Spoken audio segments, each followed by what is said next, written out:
George Orwell. Chapter 1. Mr. Jones of the Manor Farm had locked the hen houses for the night, but was too drunk to remember to shut the pop holes.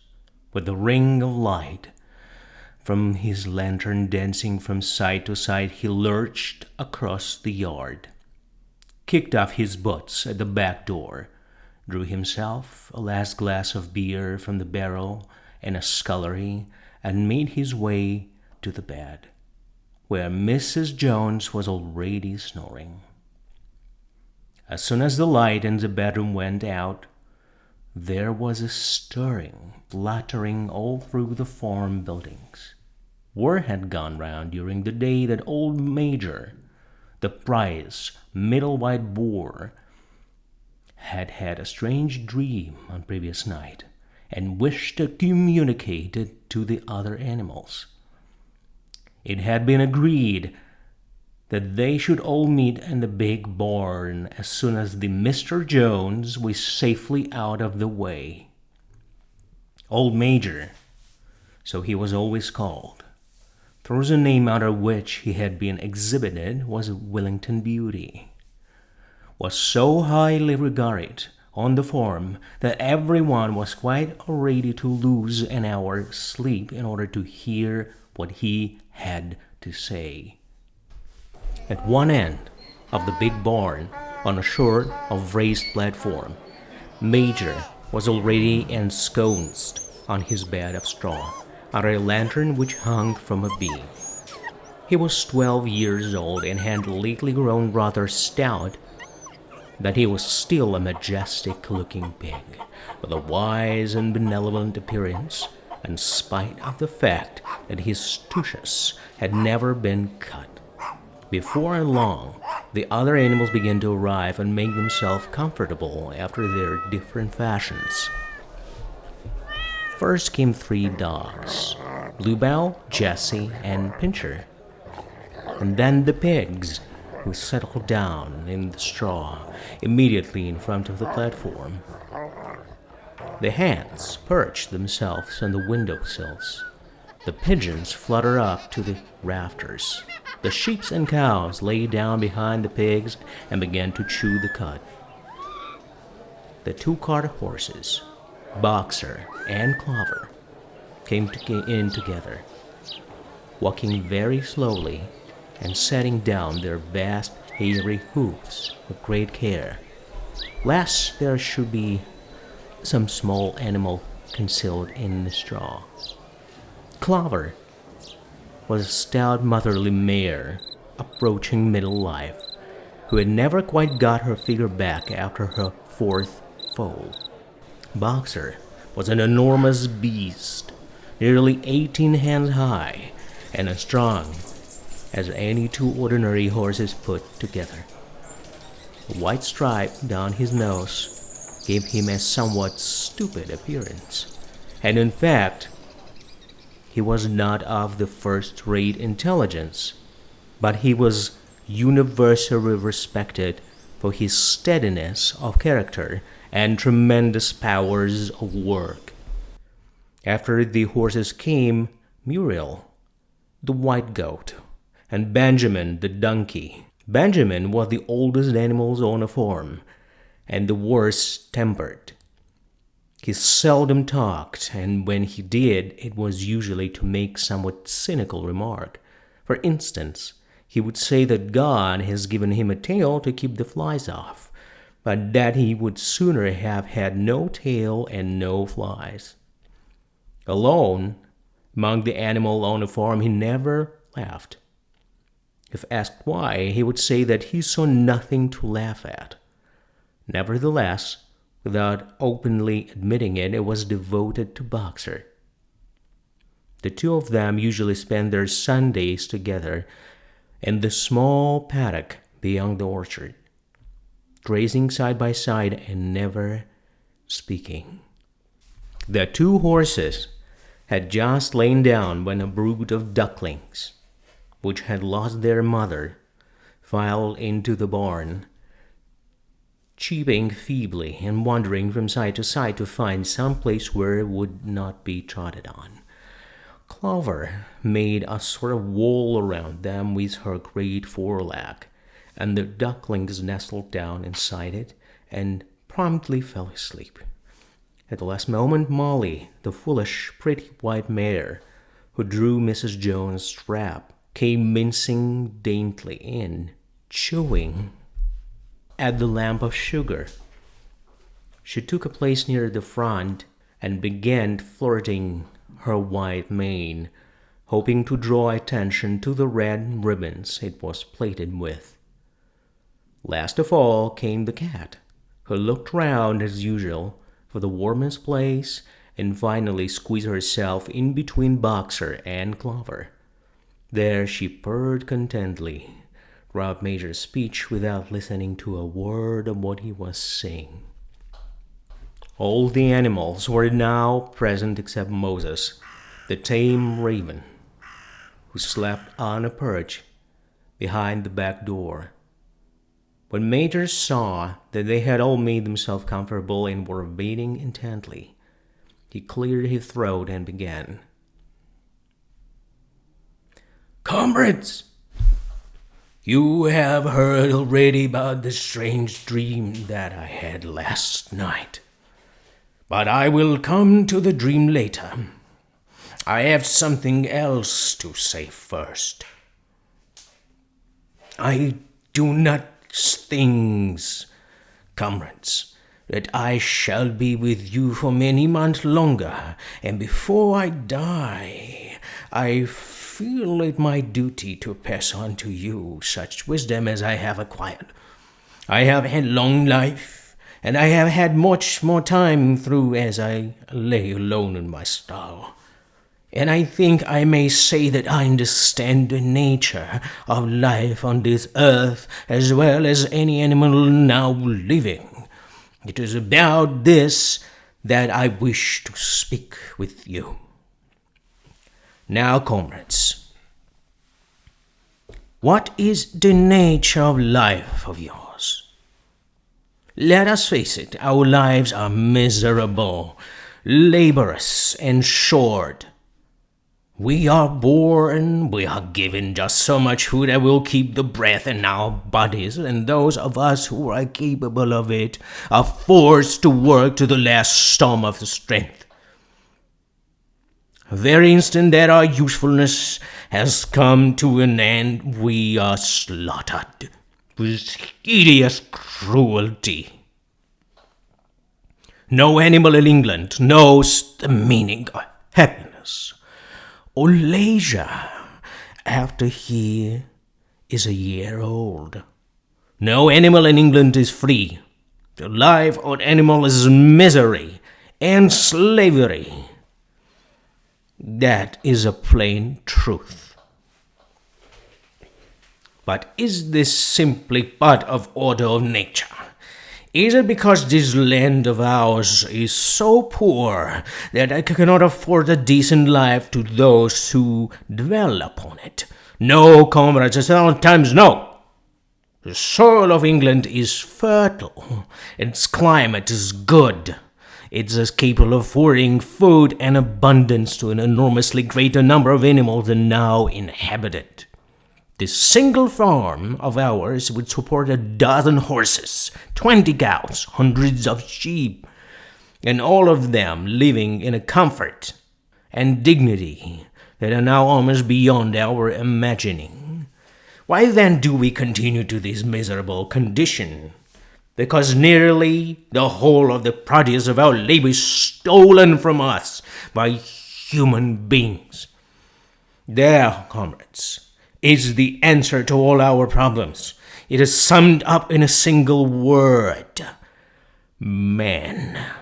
Man is the only real enemy we have. Remove man from the scene, and the root cause of hunger and overwork is abolished forever. Man is the only creature that consumes without producing.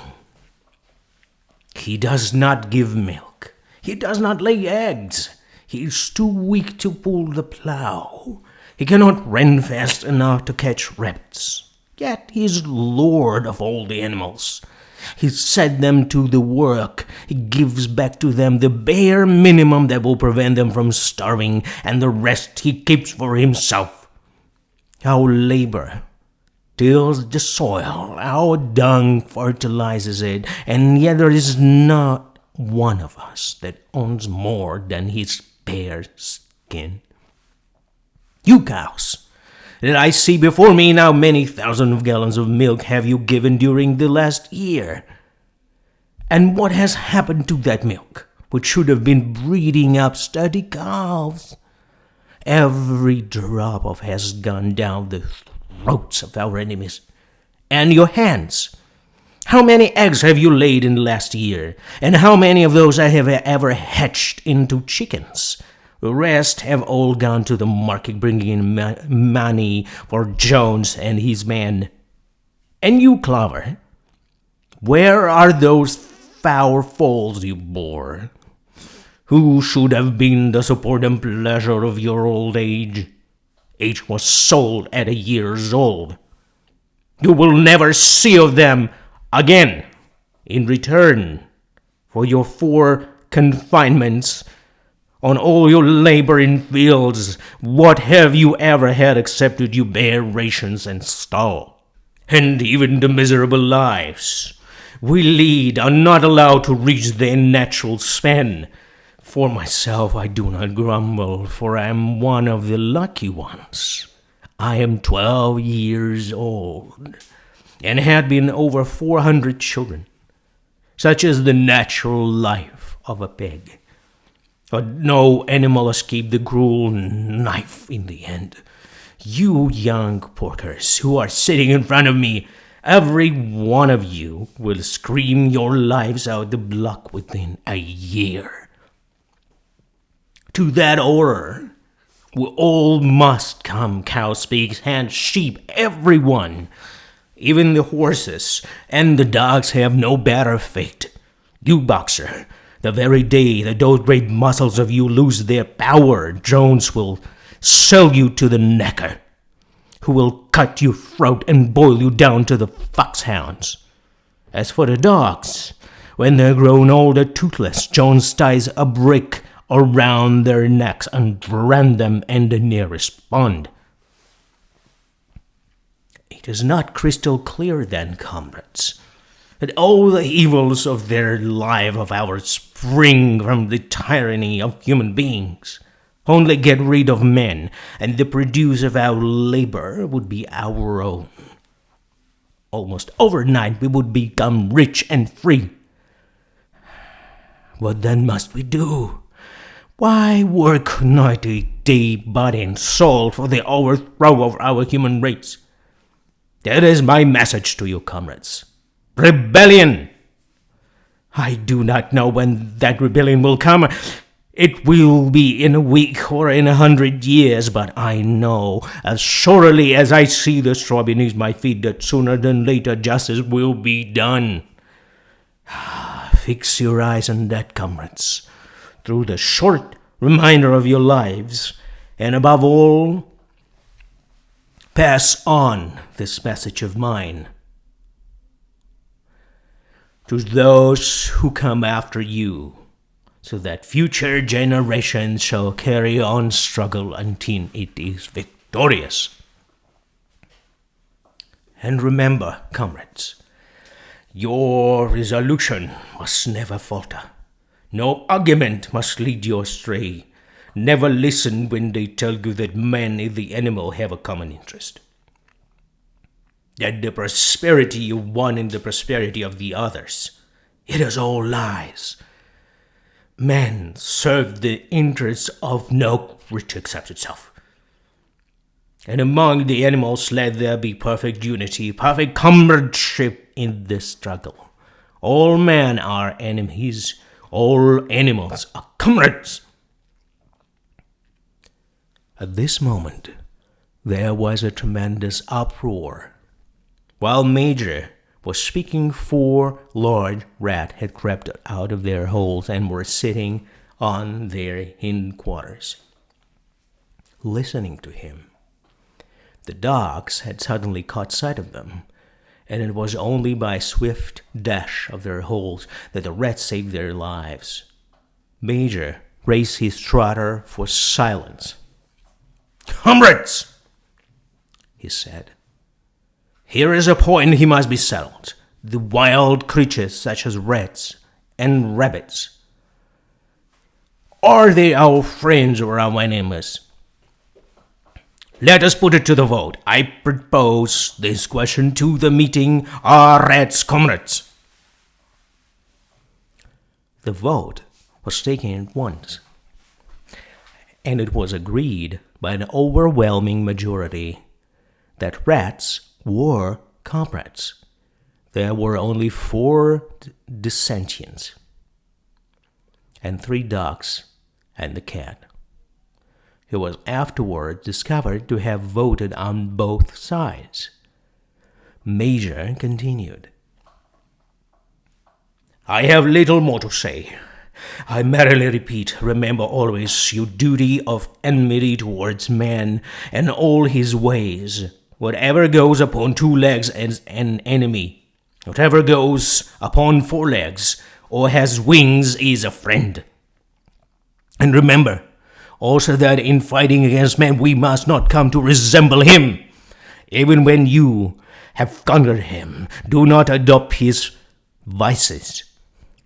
No animal must ever live in a house or sleep in a bed or wear clothes or drink alcohol or smoke tobacco or touch money or engage in trade. All the animals of man are evil. And above all, no animal must ever tyrannize over his own kind. Weak or strong, clever or simple, we are all brothers. No animal must ever kill any other animal. All animals are equal. And now, comrades, I will tell you about my dream of last night. I cannot describe that dream to you. It was a dream of the earth and will be when man has vanished. That it reminded me of something that I had long forgotten. Many years ago, when I was a little pig, my mother and the other sows used to sing an old song, of which they knew only the tune and the first 3 words. I had known the tune in my infancy, but it had long since passed out of my mind. Last night, however, it came back to me in my dream. And what is more, the words of the song also came backwards. I'm certain which were sung by the animals of long ago and have been long to memory for generations. I will sing you that song now, comrades.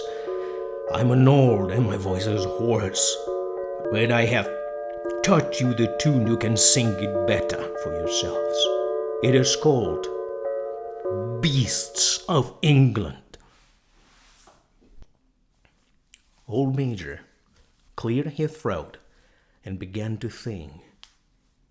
As he had said, his voice was hoarse, but he sang well enough, and it was a stirring tune. Something between Clementine and La Cucaracha. The words ran. Beasts of England, beasts of Ireland, beasts of every land and clime, hearken to my joyful tidings of the golden future time. Soon or late the day is coming. Tyrant man shall be overthrown, and the fruitful fields of England shall be trod by beasts alone. Rings shall vanish from our noses, and the hardness from our backs. Bit and spur shall rest forever. Cruel whips no more shall crack. Riches more than mind can picture. Wheat and barley oats and hay, clover, beans, and mangled wurzels shall be ours upon that day. Bright will shine the fields of England. Purer shall its waters be, sweeter yet shall blow its breezes on the day that set us free. For the day we all must labor, through we die before it break. Cows and horses, geese and turkeys, all must toil for freedom's sake.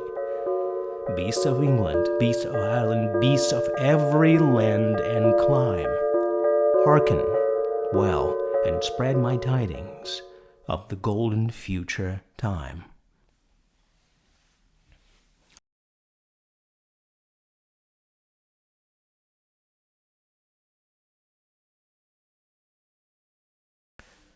The singing of this song threw the animals into wildness, excitement.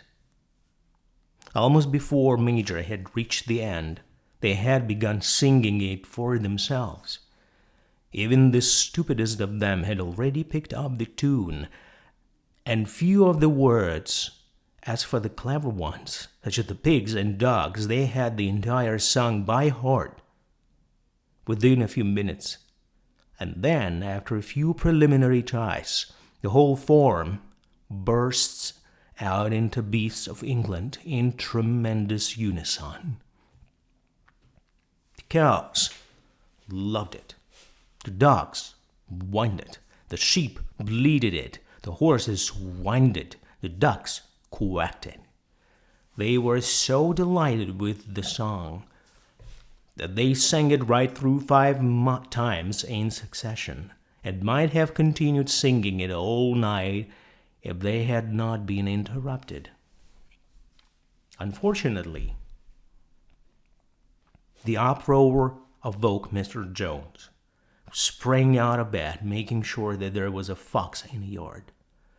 He seized the gun, which always stood in a corner of the bedroom, and let fly a charge of number 6 shot into the darkness. The pellets buried themselves in the wall of the barn, and the meeting broke up hurriedly. Everyone fled to his own sleeping place. The bird jumped onto the perches, the animal settled down in the straw, and the whole farm was asleep in a moment.